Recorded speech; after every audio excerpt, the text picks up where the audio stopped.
Bakit ba't di ka nainitan? Kasi ako ang ama. Ikaw ang ama. Galing. Ligan. Dito tayo. Susuntok kita. Ha? Masusuntok kita. Wag mo suntok. Samahan mo lang ako, kausapin natin yung kapatid mo. Masusuntok kita. Ay, wag. Masusuntok kita. Wag. Tara, doon tayo sa loob. May. Ay, tara, sa loob na lang tayo. So yun, mga kababayan, mga kabarangay, magandang tanghali na naman po. Tanghali ngayon, mga kababayan, alas 12 tapat.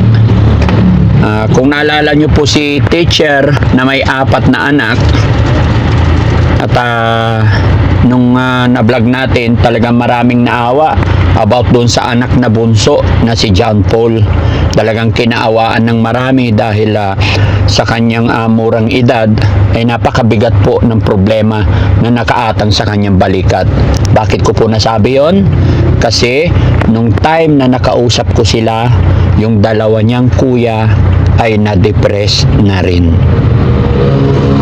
Yung isa is talagang iba na talaga yung sinasabi, pero yung isa ay nagkukulong na rin daw sa bahay. So masasabi ko na talagang 4 magkakapatid yun, mga kababayan. Yung isa, siya yung naghahanap buhay na medyo okay pa, pero hindi pa natin na-meet. Pero si John Paul talaga ang medyo nakaawa. Dahil ayon sa kanya, nung siya ay aking nakapanayam, matagal na niyang gustong mayakap ang kanyang nanay, ganun din sa kanyang tatay. Kaya maraming pinaiyak sa ating mga kababayan si John Paul dahil sa kanyang pinagdadaanan. Kaya naman nangako ang Team Daddy Frankie na tutulungan at babalik-balikan hanggang sa unti-unti natin silang matulungan at maisaayos. Pero sa ngayon, mga kababayan, dahil ang nanay niya ay nakuha na po ng ating kapulisan at tinulungan na rin ng DSWD sa pamunuan po ng bayan na ito, kaya malaking pasalamat din po ng Team Daddy Frankie, no? Kaya sana tuloy-tuloy na ang paggaling ng kanyang nanay ni John Paul, at tayo naman ay gagabayan natin yung mga anak na naiwan dito sa kanilang bahay. At nangako ako na babalik-balikan, at sa oras na ito dadalhan natin sila ng pagkain nila. Dahil sa nakikita ko, mga kababayan, kaya unti-unting natatalo or nagkakaroon sila ng depression dahil sa gutom. Hindi po sila nakakain ng maayos dahil ayon po sa taong lumapit sa amin, yung kanilang tatay ay naglisan, kumbaga nilayasan, iniwanan na sila. At wala po silang regular na hanap buhay, hindi sila nakakain ng maayos. Kaya naman ito ang paunang gagawin ng Team Daddy Frankie, ang mabigyan muna sila ng pagkain araw-araw. Kaya mga kababayan, samahan niyo po kami at kumustahin natin sila. Sana nandyan po ang magkakapatid. At syempre, mga kababayan, bago ako magpatuloy, maglalambing po ako sa inyo para mas makatulong tayo, mas matulungan natin ang pamilya or mga anak ni teacher. Pakishare po ang video ito. Maraming salamat. Dire-diretso tayo sa video.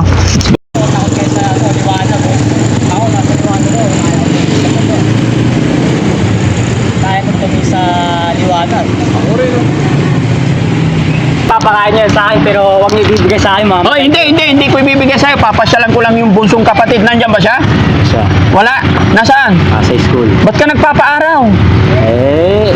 Wow! Ang pogi mo ngayon, Apir! Iyon ang gusto ko sa'yo. Ha? Salamat naman. Binigyan ko siya ng pampagupit, mga kababayan. Napagupit na. Lalo kang pumogi. No? Pwede, magkwentuhan tayo dito. Wag, mainit dito eh. Okay lang? Halika. Hindi mo kailangan utusan. Sige. Ay, dito na lang tayo. Pero mainit talaga. Hindi, ako nga, hindi ako nasusunog eh. Hindi ka nasusunog. Magkano pagupit mo? 60. Oh, very good. No? Ang gagawin mo dito. Hindi, alam. The day is the day eh. No? Alam ko na mangyayari. Alam ko na mangyayari. Ano mangyayari? Doon sa next, doon sa ano na, yung mga talagang totoong naniniwala sa akin, nagsasapa na sila. Hintayin ko lang sila. Humingi ng tawad sa akin, matuto. Kapag natuto na sila, nararamdaman nila. Pwede ba ako humingi ng tawad sa'yo?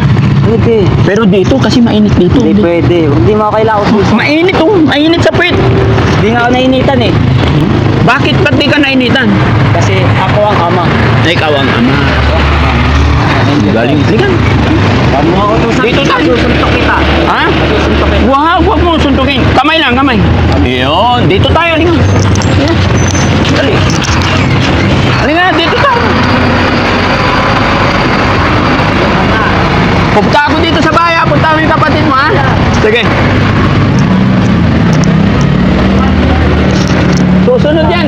Punta nyo rito. Mapapagod na revelation. Lahat ng mga tao naniniwala sa akin, eternal life. Sa mga hindi, mamamatay. Sa mga mananakit sa akin, mamamatay din. Tara, dito tayo sa loob. Hindi nyo pwede kung gusto lang ako. Kaibigan tayo, apir na. Hindi na, wag na. Bakit? O, okay lang tumabi. Para may pagkwentuhan lang. Hindi nyo ako mautusan. O, hindi ka namin utusan.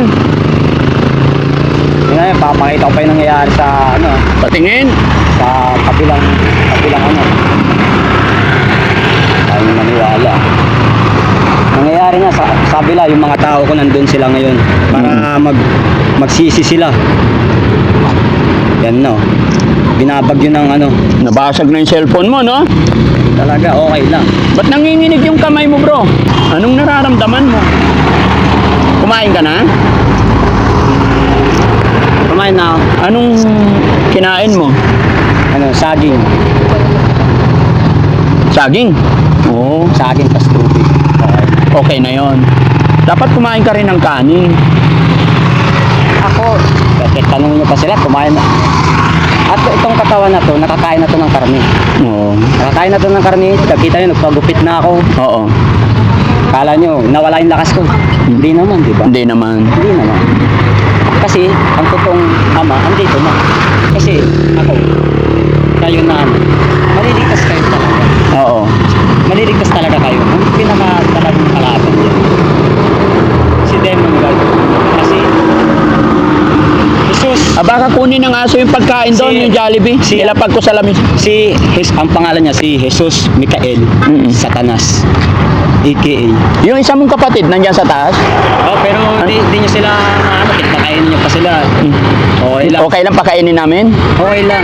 Kasi Sam- kasi protected sila sa akin. Protected sila sa'yo. Lahat ng pamilya ko protected na, sabi ko, huwag kayong mag-alala, hindi kayo matadamay, sabi ko sa kanila. Alam mo bro, naniniwala ako sa Panginoon talaga, wala nang iba. Pero medyo nagkamali ka sa ano, parang hindi na maganda yung naging dating sa'yo. Kaya kailangan iayos natin. Tutulungan ka namin. Di nyo na ako kailangan tulungan, di nyo ako kailangan turuan. Di nyo na ako kailangan utusan, tingnan nyo, nagpapayong pa kayo. Kawawa yung mga kapatid mo, kawawa yung pamilya mo. Alam ko sa inyo, alam ko natatakot na kayo kasi mamamatay na kayo. Hindi ako natatakot bro. Nasa tama tayo, na wala tayong dapat ikatakot. Ha? Halika, samahan mo ko. Tignan natin. Di nga pwede! Tignan natin yung kapatid mo. Di nga pwede, sabi! Galit ako ah. Alam ko, ikaw na nakakausap ko. Ikaw ang nakasanib kay Dada Frankie na to. Ha? Ako si Daddy Frankie. Walang sumanib sa'yo. Bago ako dumating, ganyan ka na eh. Samahan mo lang ako, kausapin natin yung kapatid mo. Masusuntok kita. Ay, wag! Masusuntok kita. Wag! Ano sasabi? Wag! Kapag sinuntok kita, hindi nyo ako pwedeng ano. Hindi nyo ako pwedeng saktan. Hindi, bawal manakit. Hindi ka namin sasaktan, hindi namin gagawin yun. Oo nga, kapag sumobra kayo, umabot kayo sa limit, ito yung ano ko, tapos lumabas kayo, tutok talaga. Ay, wag! Tutok talaga. Bawal manakit. Hindi namin gagawin yun. Ako, walang makakistop sa rule Mm-mm. sa akin. Kasi 1% ako. Mm-mm. Ang God nyo, 99.9%. Sabihin lang natin yung God nyo, Si God, 100%. nawakan na yan eh. Nawakan na yan. Akala nyo, Tara, doon tayo sa loob. May. oh, Wag! Ikaw naman. Hindi ako lalaban. eh, nasa, Dito lang ako. nandito ka na. Oo. Ayan. Isa pa. Last na. Tara, sa loob na lang tayo. Wag! Masama makipag-away. Oo. Kaibigan kita, apir tayo, apir. Hindi ako makikipag-away. ikulong kita sa loob. Hindi doon. Ikaw naman, bawal makipag-away. Di ba? Bawal. Magalit si God. Ay. Magalit si God. Huwag ganyan. Bawal yan. Ha? Sige na, hindi na kita utusan, hindi kita pipilitin. Gusto ka lang namin matulungan. Na? Hindi kami makikipag-away sa'yo, bro. Ako si Daddy Frankie, kaibigan mo. Gusto kong matulungan yung kapatid mo. Ganun lang. Ha?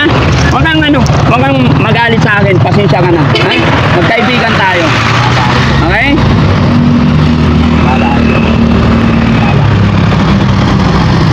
Kasi kontrolado kayo talaga ng David. Medyo mga kababayan, mga kabarangay, medyo mainit talaga siya ngayon. Siguro dahil hindi pa nakakain. At wala yung bunso, pumasok? Nandyan yung bunso. Nandyan pala eh. Halika kuya. Tingnan nyo, kapag sasaktan nyo din yan, mamamatay kayo. Protected sila sa akin. Galing ka na school? Very good. Bless. May dala kaming pagkain. Isama mo si kuya doon. Ha? Mauna na kami doon, sama mo siya. Ikaw isa ka kapag tinaksil mo ako, Paul, kasama ka mamamatay. Taong na ito, vegetarian po siya. Ha? Vegetarian po. Vegetarian siya. Kaya siya pumapayat. Kasi hindi siya nakakain ng maayos. Hindi naman po kasi ganun. Di ba siya natin pwedeng dalhin doon? Dalhin natin? Ako nagsasabi Hindi sa'yo, po. Paul. Protected Bakit? ka sa akin. Kapag Hindi naman sinunod siguro. mo sila, Lang natin kasi mahirap pagka magwala si kuya. Alam ko uuwi din yan mamaya. Halika, sa taas tayo. Kain muna tayo, ha? Kumain ka na ba? hindi kayo kumain din, Paul. Ayan, pakainin natin si Paul. Hindi pa nagla-lunch, no? Tapang ng kuya mo ngayon. Ganyan lagi siya araw-araw. Hindi po ganun. Umisan kung ano po. Ang importante, hindi kanya sinasaktan. Oo. Yung kuya mo na isa, dyan sa taas daw? Apo. Paano kayo na dito sa taas? Pwede ba makita? Sige po. Tara, pasok niyo yung pagkain nila. Kuya, dito po. Bakit ganun pa? Sa taas siya? Ano pangalan ng kuya mo isa? Aljun po. Kuya Aljun! Pero dyan. Dali lang po ako. Ha? Ay, Kuya Aljun, kumusta ka? Halika, kain tayo. May dala akong pagkain. Ayun. Saan kayo kumakain? Kung doon sa po, kung minsan sa labas po. Saan ang lamisan nyo? Parang doon na rin po sa... Sa labas? Apo. O sige. Paul, upo kayo. Kain muna kayo. No? Dito kayo lagi nakatira? Apo. Nakakaawa naman yung sitwasyon, no? Tapos si Aljun. Aljun, ilang taong ka na? Ano po, 22 po nag-aaral po ako, pero Missed up ka. pero mag-aaral po ako kapag Di ba sumusunod naman si kuya eh. Nagpagupit siya, di ba? Binigyan ko siya pampagupit kahapon. O ngayon nagpagupit naman, marunong naman tumupad. O ito, ay kuha ka Aljun, plato nyo. May plato ba kayo? Yan. Para makakain kayo, hindi kayo magutom. Galing ka na school niyan. Apo. Bawal na bawal magpagutom, Paul, ha? Kasi magkakaproblema kapag Parang doon din po sa school, tinutulungan din po ng madam po namin. At tinutulungan ka rin ng teacher mo. Very good. Basta kahit anong mangyari, mag-aral ka, ha? Apo. Tapusin mo yung pag-aaral mo. Problema talaga mga kababayan. Ganito yung bahay nila. Talagang napakahirap ng sitwasyon, kalagayan nila. Dahil ito, hindi rin walang nag-aalaga sa kanila. Pero may mga gulay saan galing yung mga yan. Ano po, binili po namin nung nakarang araw po. Ba't kayo bumili na ganyang karami? Hindi ano po, kasi vegetarian po isa. Ah, Ito yung vegetarian si yung nandun, yung nagwawala sa labas. Hindi talaga siya kumakain ng manok, Opo. baboy, as in gulay lang. Paano yun? Hindi. Kaya prutas lang kinakain niya. Kaya puro so dalhin namin siya ng prutas. Pwede rin po. Pag prutas kakainin niya. Opo. Okay naman maging vegetarian. Isda, pwede. Isda. Di niya rin. Imagine niya karne din. Iisip niya, karne pa rin yun. Kaya siguro nagkakaproblema siya, no? Huwag mo munang gagayahin yun, bro, ha? Opo. Kumain ka lang ng kumain. Ikaw ang pag-asa nila, ha? Pati si Aljun, tulungan nyo sa plato. Kain kayong maigi. Ayan, very good. Sige, tag-isa kayo. Sige. O, sige, Paul. Ayan. May sinaing kayo. Nagsaing din kayo, very good. Pasensya na kayo kung bumabalik-balik ako. Gusto ko kasing ma-monitor yung pag-aaral ni John Paul, ha?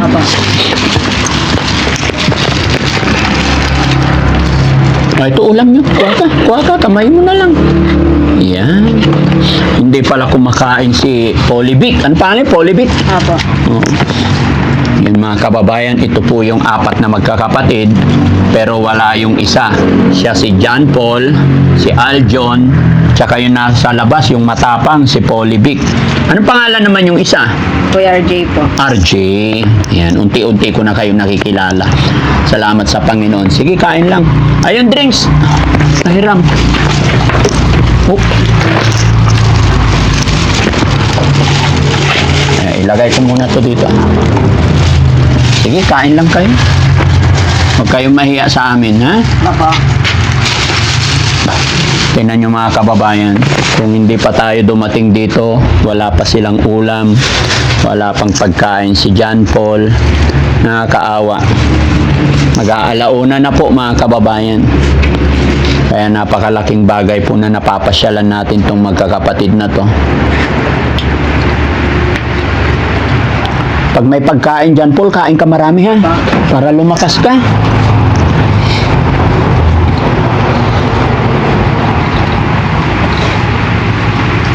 Yung mga kamay nila, mga kababayan, parang nanginginig.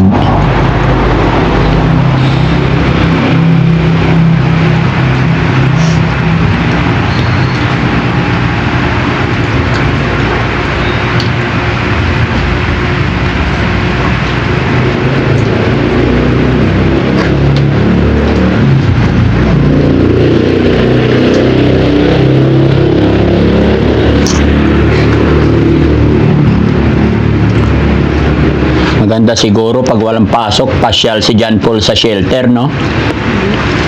John Paul, pag walang pasok, pasyal ka sa shelter para mas matulungan ka pa namin, ha? Magtiwala ka sa akin, hindi kami masamang tao. Apo.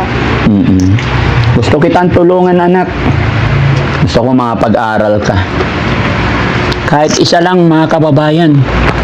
Kahit isa lang sa kanyang sa anak ni teacher ang matulungan natin, lalong-lalo na si John Paul sa kanyang murang edad. Although mas maganda kung maisaayos natin silang lahat, pero syempre, step by step po yan. At loobin nawa ng Panginoon na sa pamamagitan natin, sa tulong at gabay ng ating Panginoon, ay magawan natin ang paraan matulungan natin. Medyo nahihirapan lang tayo kay Polibic, yung panganay, kasi talagang matapang, medyo aggressive po siya, kaya hindi natin siya pwedeng pwersahin. Pero kahapon binigyan ko siya ng pampagupit, nagpagupit naman siya. Yun nga lang, pagdating namin ngayon medyo aggressive talaga, kaya dahan-dahan lang natin. Ganda sana kung dito natin siya inaabot sa loob ng bahay. At napakahirap suyuin kasi ang katwiran niya lagi is bawal siyang utusan. Siya lang yung powerful daw. Siya ang may-ari ng lahat. Paano yun? Nagluluto rin siya ng pagkain niya. Tao na ito, yung niluluto na ni Kuya ko, Si Kuya na lang nagluto.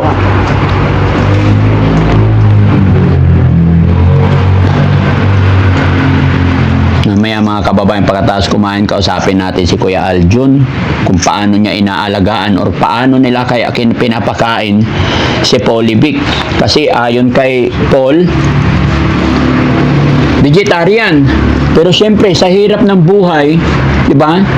Kaya parang napakahirap i-handle or i-manage yung pagka-vegetarian. Kaya siguro, kung may mag-abot ng pagkain, alam nyo naman na yung Filipino foods, tapos siya vegetarian, talagang ang mangyayari diyan magugutuman.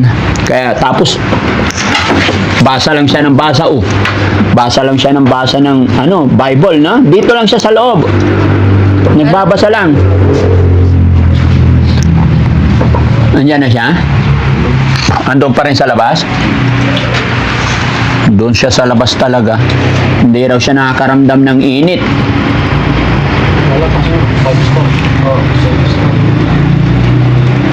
Sino yung kalbo sa labas? Tim.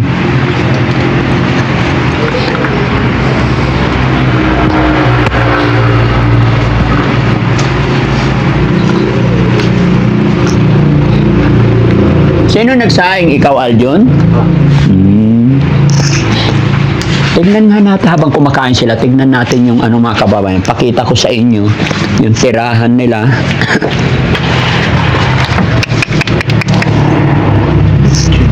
Bechin. Pakarami. No? Ito yung tirahan nila, mga kababayan. Aljon, okay lang makiat? Malikabok. Maalikabok. Okay lang. Pakita ko sa inyo, mga kababayan. Kaya talagang napakahirap na yung sitwasyon nila dito. Kalagayan nila. Wag na. Dito lang tayo. Baka malaglag pa tayo.